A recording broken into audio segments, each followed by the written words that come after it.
the sexual act between a man and a woman. It is in this act of union or cohesion that humanity has the God-given capacity to create. This is how we generate our species, which means to give birth to an offspring or have children.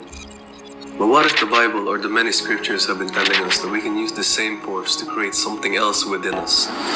This same force can be used to enlighten you or myself, meaning that we will get to see life as our Creator sees it. Now, the word enlighten means to have greater knowledge and understanding about a subject or situation. This is what the scriptures, the allegories, and stories have been trying to tell us for centuries, that we can use the same force of sex to understand the true meaning of life.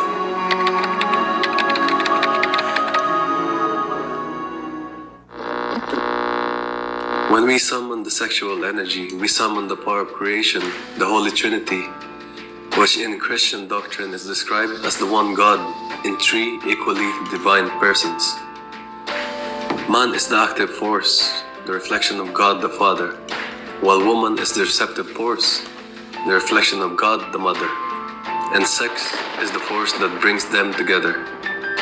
These are the three forces that give rise to all creation and form the foundation of the universal symbol of the Trinity. Now, this sacred Trinity forms the bedrock of all creation, symbolizing the inherent creative and transformative power within us. When this energy is directed upwards, it elevates our consciousness, connecting us with higher realms and spiritual truths. Conversely, if misused or directed downwards, it can lead to destruction and disharmony. This is sexual energy, the force that powers all creation on all levels. Sexual energy is symbolized by fire, water, and light.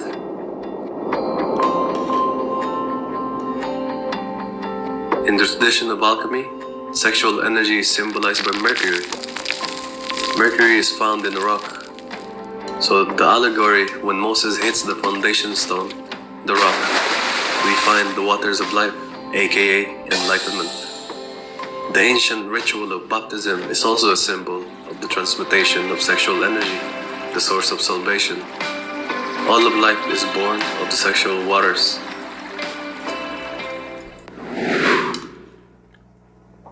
Harnessing the force of that electric sexual energy or practicing semen retention implies a great responsibility. We know what happens when we expel our semen through ejaculation. We lose to the spirit called temptation. We lose our energy, our mental power, and our spirit. Life becomes a wilderness. We inherit darkness, weakness, fear, worry, dissatisfaction, and even premature death. According to ancient beliefs, during the time of Adam and Eve, the sacred act of sex was only practiced within the temples under the guidance of the Elohim. In this sacred process, the angels would supervise and guide a single sperm to meet an egg at the precise moment to create a divinely intentional child. The understanding was that wastefully expelling energy and semen through the orgasm was not required for procreation. The term immaculate conception held a hidden meaning, immaculate referring to perfect cleanliness, signifying the perfect and controlled use of the sexual energy.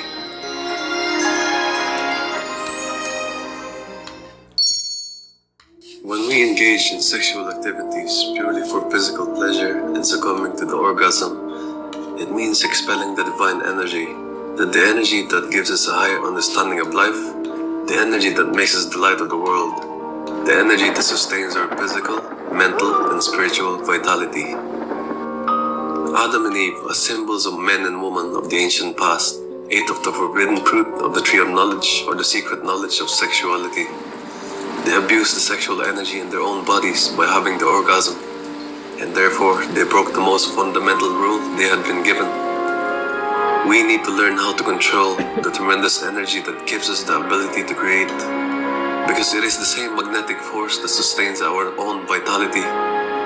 We know that semen retention improves the health of our body, the health of our mind. The transmutation of it also sustains the health of our inner senses, the 7 chakras.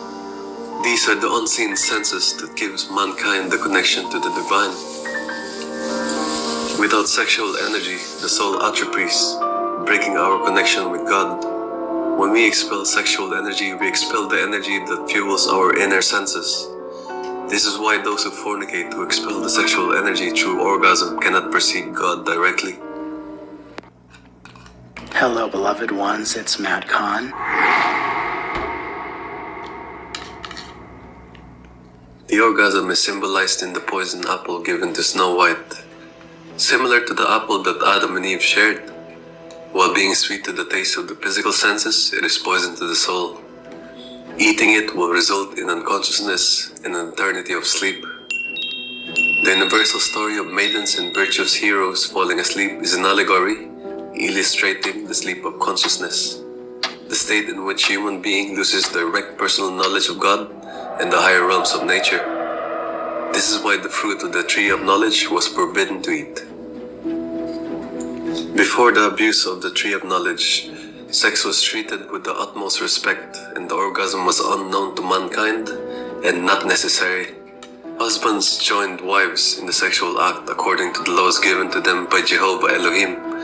They enjoyed the tree of knowledge, sexuality, but did not eat of its fruits. This was the genesis of the distinction between good and evil. A humanity that knew only goodness ate of the forbidden fruit and discovered animal desire, which always leads to pain and suffering.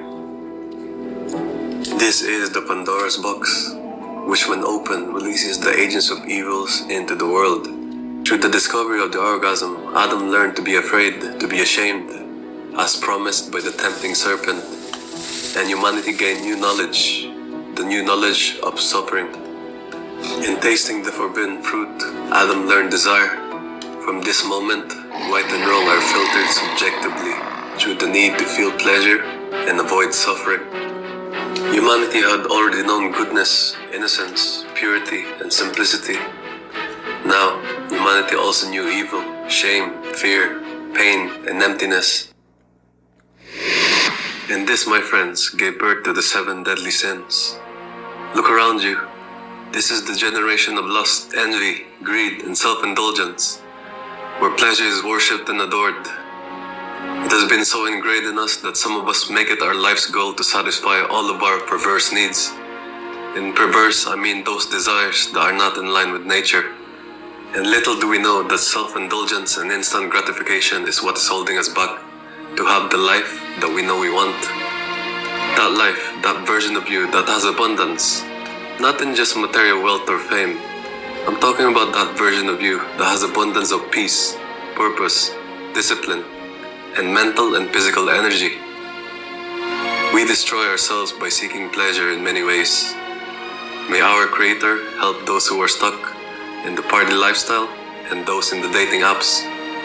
Let us pray for the people who has not found their purpose and resort to the orgasm as their main objective in life. Let us pray that they start practicing semen retention and transmutation. Let us pray that they watch this video, like it, and subscribe to the channel. It is time that we begin to really know our soul, because our soul knows what real joy and happiness is. We, the people, know more about our space than ourselves.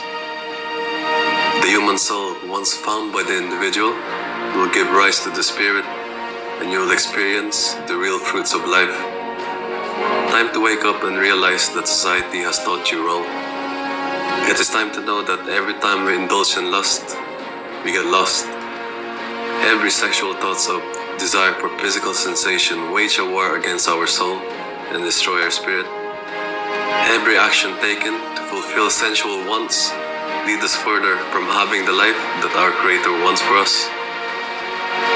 Once we heal our inner senses, our 7 main chakras, we can begin to reconnect. This will give us an insight on our purpose and also give us the drive to better ourselves.